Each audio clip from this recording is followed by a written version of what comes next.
Le decía, bueno, voy a pasar la presentación, algunas cosas son conocidas, digamos, ¿no?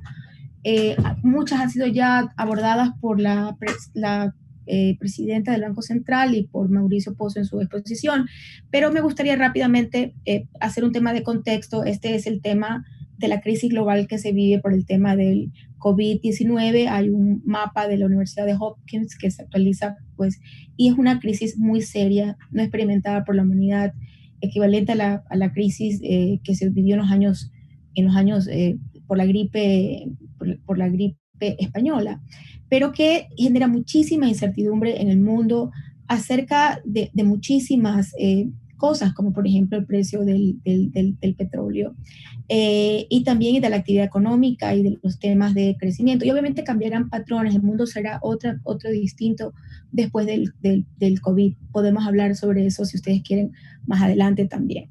Aquí les quería mostrar, ustedes ya conocen lo del el precio del, voy a poner esto en modo de presentación que creo que va a ser mejor. Ya, ustedes conocen muy bien el tema de cómo está el coronavirus en Ecuador. En este momento estamos usando las cifras oficiales, que creo que tienen algunos problemas de recabar la información de manera adecuada. No es una cifra que realmente nos sirva de guía, pero de acuerdo a las cifras que tenemos, Ecuador sería el tercer país en todas las Américas, Estados Unidos es el primero con una tasa de mortalidad de 123, Canadá con una tasa de mortalidad de 42, 43 casi, Panamá con 30, Ecuador con 30, Chile con 22, Dominica República con 21, y miren Perú lo bien que está, el 12%, miren lo bien que está Brasil dentro de toda esa dimensión y cantidad de habitantes que existen, el 11%, y Argentina el 3%. Entonces, es importante también ver cómo las exportaciones no petroleras son importantes, y como ustedes pueden ver, entre camarón, banano, flores, otros, cacao, madera, se hace el 80% de las exportaciones no petroleras. Entonces, coincido mucho con Mauricio en el sentido que el seguro no debe ser solamente petrolero, sino debe ser para todos aquellos productos que puede realizarse. Y además no nos podemos olvidar también el gran futuro minero que tiene el país, en oro, en plata y en cobre. Es decir, que también tenemos que pensar en poder darles herramientas a los hacedores de políticas públicas sobre seguros en los minerales, que Ecuador tiene las segundas reservas más grandes de acuerdo al comercio del marzo de 2019, si la memoria no me es infiel. También tenemos unos impactos muy negativos en el sector turismo. Digamos, todo esto aquí hay muchas variables, hay muchos supuestos para poder estimar las cosas. Y realmente, como yo digo, ningún economista tiene la verdad en esta época del coronavirus. Creo que debemos ser súper humildes porque es una crisis que no la hemos vivido. Eh, eh, bueno, algunos economistas quizás más viejitos que yo sí la han vivido en la crisis de 1920, o 1930, pero creo que hay que tener muy claro cuáles son los supuestos que se usan para poder estimar cada cosa. Y, por ejemplo, en el sector turístico, fuente Ministerio de Turismo, el Ministerio de Turismo afecta que la paralización del turismo es de 150 millones por un mes. Y así, pues, si estamos parados 2 meses, si estamos parados 3 meses, es de 540 millones. ¿Cuál es la particularidad del Ecuador? Y aquí voy a citar al economista Ricardo Hausman, quien es el director del Centro de Investigaciones de la Harvard Kennedy School, en donde el economista Hausman dice que el caso de Ecuador y Panamá y Salvador, que son economías dolarizadas, Ecuador completamente dolarizada, Panamá dolarizada más por el uso que por la ley, El Salvador es una economía dolarizada por ley. Ecuador tiene unas situaciones muy específicas que no la tienen los otros países. Primero tenemos un gran déficit fiscal porque heredamos un déficit fiscal alto. El país desde el 2014 tiene un problema serio de financiamiento de la deuda pública y de la inversión pública, porque la financiamiento de esa deuda se hacía a muy corto plazo. Entonces el monto de los intereses a pagar y la amortización del capital ocupa mucho espacio de nuestro presupuesto. Coincido mucho con Mauricio que el problema no es el nivel de la deuda, el problema es para qué la usas si la usas para inversión. Y el otro tema es la calidad del gasto en la cual la usas. Yo en ninguna parte de la ley he podido encontrar, por ejemplo, una buena práctica internacional, que es, por ejemplo, que una agencia independiente de los ejecutores, como por ejemplo Exemplades, haga evaluaciones periódicas, transparentes y abiertas al público sobre la eficiencia, la pertinencia, la eficiencia, la eficacia y el impacto que esa inversión tiene en el sector público.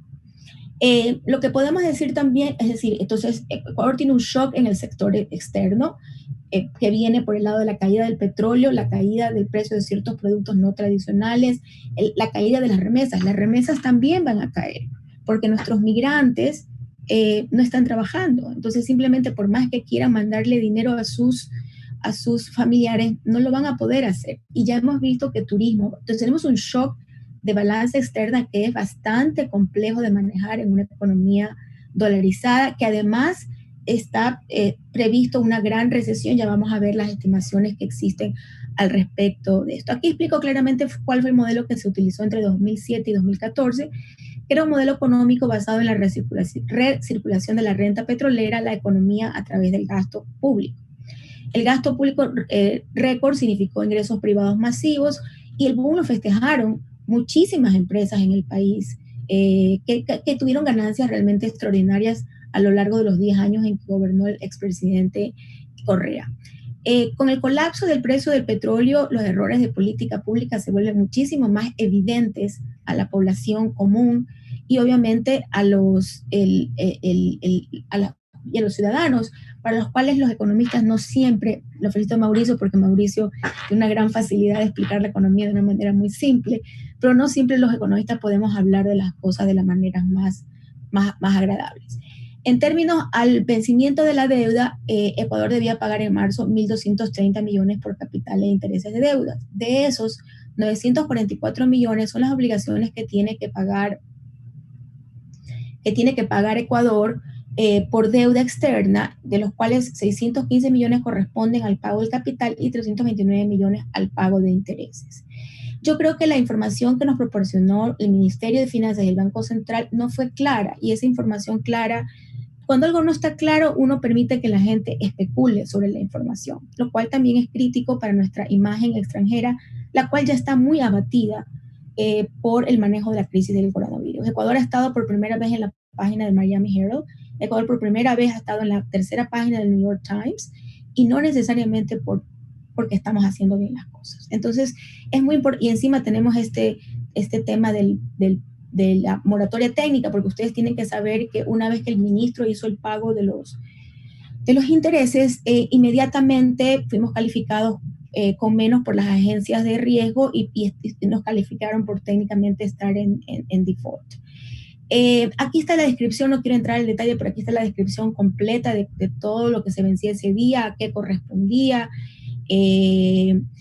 para que ustedes también lo puedan analizar en su debido momento. En honor al tiempo voy a pasar rápidamente. Si ustedes quieren regresar a eso en las preguntas, encantada lo podemos hacer. Yo creo que a veces, como somos una economía petrolera, tendemos a olvidarnos también de las oportunidades que tenemos. Y una de las grandes oportunidades que tenemos son las reservas de plata, oro y cobre que tiene el país. De acuerdo al Ministerio de Energías y Minas, las reservas totalizan la cantidad de 100.192 millones de dólares, señores. Y en esta ocasión, dado que el oro es un tema de refugio en la incertidumbre, el precio del oro, esto es como está el petróleo, ya creo que los que me han precedido en la palabra han hablado mucho sobre la crisis petrolera, sin embargo podemos hablar a qué se debe lo que sucedió en los mercados el día anterior, trataré de explicarlo, pero no han visto, por ejemplo, esto, el precio del oro. El precio del oro está en el alza y nuestras reservas de oro son muy altas, muy altas. Lo que se está ahorita explotando es muy interesante y algunos están parados y puede ser una oportunidad de liquidez, que es lo que en este momento necesita la economía ecuatoriana. Aquí está el precio de la plata también, y como ustedes pueden ver, ha tenido picos, pero se mantiene alta comparado al periodo de comparación, que por si acaso es enero del 2014. La anterior también era, del oro, era enero del 2014, fecha que tomé como es un punto de quiebre de la economía en términos que tuvimos un déficit fiscal cuando el precio del petróleo estaba a 80. Para mí ese es un punto de quiebre en la economía y en el modelo que implementaba el economista Correa. Estas son las remesas recibidas del extranjero para que podamos dimensionar la importancia de las remesas. Ya tenemos un ejemplo en la crisis del 2008 de cuánto cayeron las reservas. Entonces también es importante poder estimar en cuánto se pueden caer las remesas de nuestros ecuatorianos que están con muchos problemas lamentablemente en el extranjero. Muchos de los ecuatorianos están en Estados Unidos, donde el manejo de la crisis también ha sido caótica, pero lo que sí le puedo decir es que algunos restaurantes todavía siguen operando, los que envían a domicilio. Entonces eso no ha afectado, digamos, a algunos de los ecuatorianos que trabajan en el sector servicios, pero muchos otros trabajan en el sector de la construcción, que está totalmente parada, y obviamente esto significará un impacto. En el Centro de Competitividad e Innovación estamos haciendo un análisis justamente de cómo podrían caer las remesas de los trabajadores. Con gusto, cuando lo tengamos, lo podemos compartir. Otra cosa que es muy importante en el Ecuador es conocer la relación que hay entre el espacio fiscal y la posibilidad de que el Estado, a través de una inversión que debe cumplir 3 criterios, la inversión debe ser transparente, eficiente y adecuadamente financiada, pueda usarse justamente de manera contracíclica. Es decir, nosotros en este momento deberíamos estar expandiendo la inversión pública. No el gasto, ojo, no el gasto, la inversión pública. Y lamentablemente no tenemos espacio fiscal para eso. Pero también quiero ser justa en esta discusión. Y el FEIREP, que era el fondo de ahorro que teníamos antes, el 80% se iba para pagar la deuda a los tenedores y el 20% apenas para temas de educación y salud. Es decir, el fondo que teníamos antes tampoco nos servía. El error es no haber hecho un fondo que sirva como el que están planteando en este momento, que tengo también algunas dudas. Yo creo que todo proyecto es perfectible. Tengo algunas dudas que se los voy a mencionar muchísimo más adelante. Esta es la dependencia fiscal de los países a los ingresos petroleros, y como ustedes pueden ver, Ecuador y Trinidad y Tobago es una isla muy chiquita, pero produce mucho petróleo. Tanto Ecuador como Trinidad y Tobago tienen la mayor dependencia del continente en relación a temas de porcentajes del PIB, de los ingresos petroleros, que son del orden del 13.4% del PIB, pero de 40.3% del presupuesto de los ingresos fiscales a esta fecha, esto es las fuentes de la CEPAL de hace 3 años, o sea, estamos del 2017, pero la cuestión no ha variado, digamos, mayormente en relación a lo que tenemos hoy día. Entonces, ustedes pueden observar que tanto en términos del porcentaje como en términos de los ingresos fiscales, la dependencia fiscal de los ingresos petroleros es bastante grave. Perdón un segundito, no sé qué hice. Ya. Este es el impacto en el ciclo de inversión y en las trayectorias del crecimiento y de largo plazo. Esta era una discusión que cuando yo fui ministra de Producción y regresé al país en marzo de 2015, siempre teníamos con el expresidente Correa. Y es que el gobierno del presidente Correa pensaba que lo mejor no era ahorrar, sino invertir. Y no tener los ahorros para una política contracíclica, porque esa inversión tenía una tasa de retorno mayor que los ahorros. Ese era el argumento que el expresidente Correa utilizaba. Sin embargo, mi pensamiento era contrario, y este estudio de la CEPAL del año de 2017-2018 demuestra lo que estoy diciendo, porque en él se mide la amplitud de la expansión de la inversión en relación con la expansión del PIB, la amplitud de la contracción de la inversión en relación con la contracción del PIB, la reducción de la duración total del ciclo de la inversión en relación con la duración total del ciclo del PIB, la pérdida acumulada de la inversión en relación con la ganancia acumulada, y todo esto demuestra que realmente el poder desplegar políticas contracíclicas de expansión de la inversión pública en épocas de grandes shocks como el que estamos viviendo es mayor que el que haberlos invertido en una... Y aquí está justamente el resumen Perdón un segundito, voy a tomar un poquito de agua.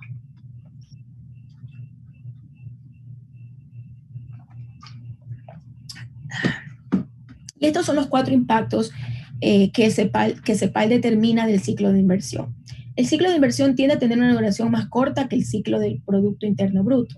De acuerdo a la CEPAL, fíjense, en el estudio me falló la memoria, es de 2015, los ciclos de inversión duran un 35% menos que los ciclos del PIB.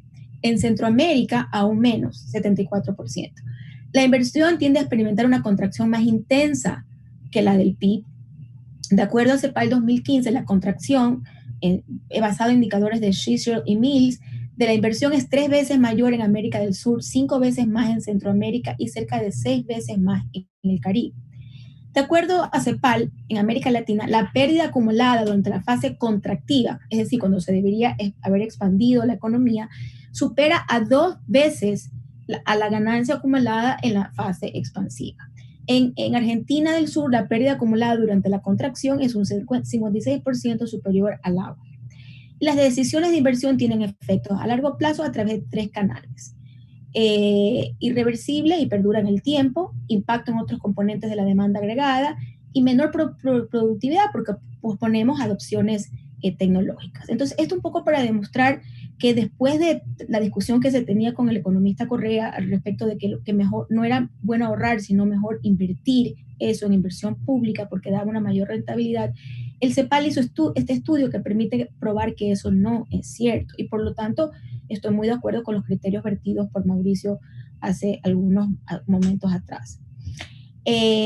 Los países con déficit y con brecha negativa exacerban los ciclos negativos, que es el momento en que nos encontramos ante la posibilidad de poder ejercer políticas anticíclicas. De ahí es importante, y coincido también con Mauricio, la necesidad de recibir recursos del extranjero, mientras más rápido, mejor. Y voy a poner una propuesta al respecto del tema al final de la presentación para justamente poder combatir esa realidad que tenemos, que es la incapacidad del gobierno y del Estado en su conjunto. Los gobiernos locales tienen cierto espacio para hacer política anticíclica, pero el gobierno en general no lo puede hacer.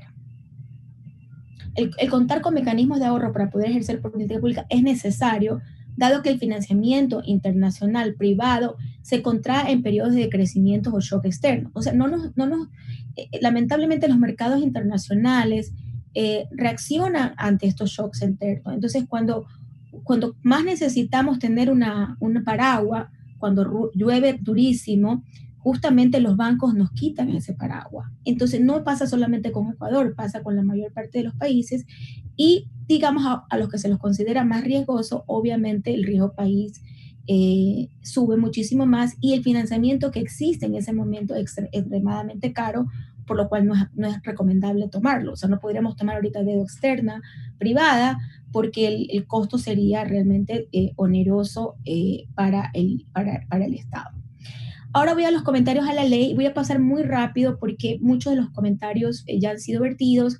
El rol del Banco Central debe ser clave, es clave y debe ser eminentemente técnico, tiene conocimiento técnico de larga data, aunque mucha gente muy buena salió del Banco Central lamentablemente, para diseñar modelos económicos que permitan pronosticar bajo ciertos supuestos la programación económica del país. Quien hace la programación económica del país no es el Ministerio de Finanzas, la hace el Banco Central del Ecuador, por lo que no puede ser considerado como un banco más dentro de la banca pública. No es conveniente que el Banco Central del Ecuador vuelva a comprar deuda del Ministerio de Finanzas y de Banca Pública por la razón que anotaba la presidenta del Banco Central. Apenas la reserva monetaria es el 48% de los depósitos totales. Sí se lo puede hacer a través de nuevos instrumentos bajo una política adecuada, bajo una política monetaria adecuada y previsible.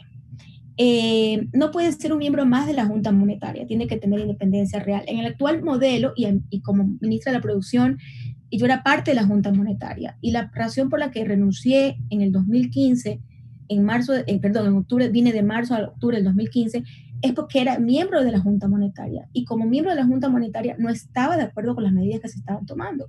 Entonces renuncié. Pero si usted tiene al Ministerio de Producción, usted tiene al Ministro de Finanzas y tiene al delegado del presidente a ese consejo, el Banco Central se puede oponer, pero el gobierno puede hacer lo que le dé la regalada gana.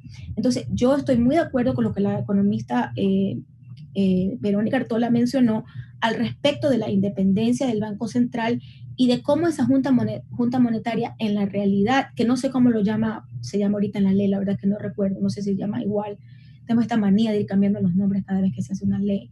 Entonces, bajar las tasas de interés es totalmente imprescindible hacerlo y hacerlo bien, y hacerlo bien. Y eso significa reduciendo los costos de transacción que tiene la banca privada y también reviviendo el proyecto de dinero electrónico que se malinterpretó, o puede ser que hayan habido otras intenciones de parte del gobierno del presidente Correa, pero sin embargo es un tema que se puede manejar desde el sector privado con una adecuada regulación de parte de parte. ¿Quién es dueño de la Reserva Monetaria? Creo que lo explicó bastante bien Mauricio, pues no voy a pasar en eso. El seguro petrolero, como también lo decía Mauricio, no puede ser solo para las exportaciones no petroleras. A eso me refiero a petróleo, a oro, a cobre y a plata. Les cuento que cuando yo era embajadora de Estados Unidos, es la última cifra que tengo clara, ya en el 2014 exportábamos 500 millones de dólares. Entonces es una exportación que ha ido creciendo y que es importante y que hoy está parada, ya la vamos a ver por algunas razones que no necesitan cambio de ley, lo que necesitan es decisión y liderazgo político. El límite de la deuda también lo tocó ya Mauricio, yo no creo que lo importante es el nivel, aunque se debe poner un techo que podemos discutirlo, lo importante es cómo esa deuda se financia y el problema que heredó este gobierno es que tenía un gran déficit fiscal con una deuda terriblemente mal financiada, con un descalce muy grande de la deuda. Entonces, no que no crea que se pueda haber resuelto en estos 3 años, pero es para un poco tener claro cuál era el problema que teníamos. Ya, otros comentarios que tengo, ya hablé de la masificación de la billetera electrónica, pero tampoco sé si es ley o regulación bancaria, pero en el país no se puede abrir cuentas de manera digital. El Produbanco y el Pacífico que dicen que tener cuentas digitales, al final del día el ciudadano tiene que firmar en papelito, todo lo que significa para abrir una cuenta corriente en el país. Entonces nosotros no tenemos una banca totalmente digital.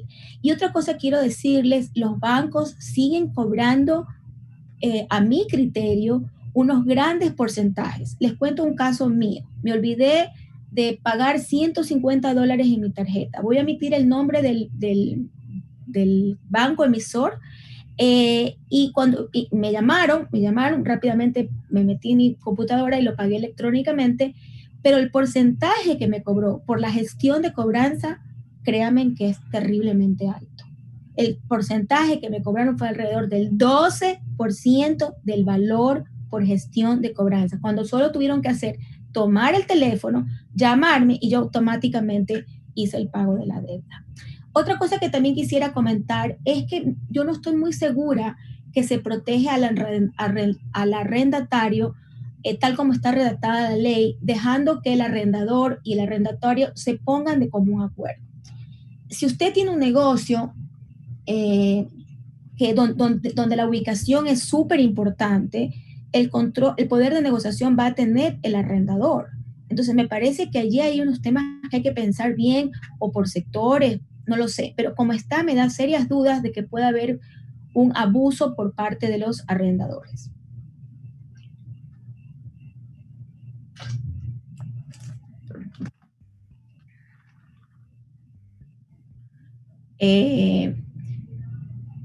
Otro tema, a mí me parece que es muy importante también tomar este tema en esta comisión, más allá de que en la Comisión de Desarrollo Productivo se esté viendo la ley donde se crean impuestos. Me parece muy importante hablar sobre el tema del incremento del IVA. Y aquí hay muchos estudios técnicos, porque como ustedes conocen, el IVA se subió en la época del terremoto y hay estudios que ha hecho el BID recientes que incluyen Ecuador y América Latina. El aumento del IVA no es que es bueno, es la menos dañina de todas las opciones posibles. ¿Por qué? Porque el salario mínimo de un trabajador, $400 al mes, se gasta principalmente en alimentos básicos, transporte, medicamentos y educación que no pagan IVA. El IVA no afecta los costos de producción. Por lo tanto, esta medida se eligió en el plan original, de acuerdo con el Fondo Monetario Internacional. Esto yo lo he conversado con algunos amigos del Fondo Monetario Internacional, y la medida que se discutió cuando Santiago Caviedes era todavía viceministro de Economía de este gobierno, lo que el gobierno se comprometió para el paquete económico era convencer a los partidos políticos del Ecuador de que esta era la medida menos mala. Señores, no estoy diciendo que es la mejor, es la menos mala de todos y hay evidencia técnica que con gusto la podemos compartir para que ustedes la puedan analizar. También creo que en el momento que nos encontramos es una buena hora para eliminar el subsidio a los combustibles, porque es muy probable que el petróleo se mantenga bajo por los siguientes meses, y también sería muy erróneo pasar las ineficiencias del costo de producción del petróleo al consumidor. Entonces, creo que el mecanismo de ajuste tiene que ser pensado también desde la eficiencia para que el ciudadano no reciba la ineficiencia del Estado que hay en el sector petrolero, pero creo que sería una buena idea revisar eso en este momento. Finalmente quisiera hacer una propuesta. Esta es una idea, una propuesta que puede ser mejorable y perfectible. La hemos desarrollado prácticamente en 2 días, pero creo que puede ser de su interés y nosotros podemos en el Centro de Competitividad e Innovación explorarla más a profundidad. Pero como ustedes saben, este es el actual mapa minero del país. En el número 1 en la provincia de Zamora está el mirador Ecocorriente. Luego, en el número 2 está Fruta del Norte, Lundín. Y Lundín no lleva su producción de oro como esperaríamos que lleve su producción al puerto de Machala, que si ustedes ven logísticamente es lo más lógico. No, Lundin lleva su producción, porque ellos han hecho varios modelos y consideran que es lo más eficiente, habría que ver si es así, lo llevan al puerto de Guayaquil. Y obviamente el trayecto hasta el puerto de Guayaquil pasa por otras provincias que tienen diferentes prefectos y diferentes maneras de ver el tema minero. Entonces, para nuestra mala suerte, el proyecto, uno de los proyectos más grandes del país, que es Fruta del Norte, está parado. No estamos generando las divisas que se requieren exportando el petróleo. Entonces, una prioridad del señor presidente debe ser asegurar de manera lógica, si es necesario, resguardado con policías, que el oro salga por el puerto y podamos exportarlo. Eso es una prioridad, una que no requiere ni ley, sino que requiere es gestión política y técnica del presidente o vicepresidente de la República. Luego está el tema de Río Blanco, luego está el tema de Loma Larga y luego está el de San Carlos Panatza. Pero hay otro en Imbabura que no es de oro, sino, déjame ver si lo tengo aquí, el proyecto de Yumiragua. Este proyecto está desarrollado en la provincia de Imbabura, en Cotacachi, y fue concesionado a la Empresa Nacional Minera del Ecuador, ENAMI, y a la Corporación Nacional del Cobre de Chile. La superficie concesionada es de 4.956 hectáreas. La inversión planificada entre los años 2020 y 2022 asciende a 0.99 millones, 310 millones, y así creciendo, ¿no? Ya. ¿Qué es lo que pasa? No se ponen de acuerdo ENAMI con Codelco. Pero yo les aseguro, porque hay clientes interesados, que si el Estado quisiera vender su parte en este proyecto, tendría liquidez de al menos 400, 500 millones de dólares, al menos, depende de cómo ustedes hagan las proyecciones. Y finalmente lo que quería decir también, que de las concesiones que ya hemos realizado, donde el Estado recibe ingresos por varios temas, entre ellos regalías, ¿por qué no pensar traer a valor presente ese dinero que está proyectado recibir a lo largo del tiempo para que de esa manera podamos tener liquidez ahora? Entonces yo creo que esta es una idea, como les digo, recién analizada en los últimos 2 días por el Centro de Competitividad e Innovación. Con mucho gusto podemos explorarla más.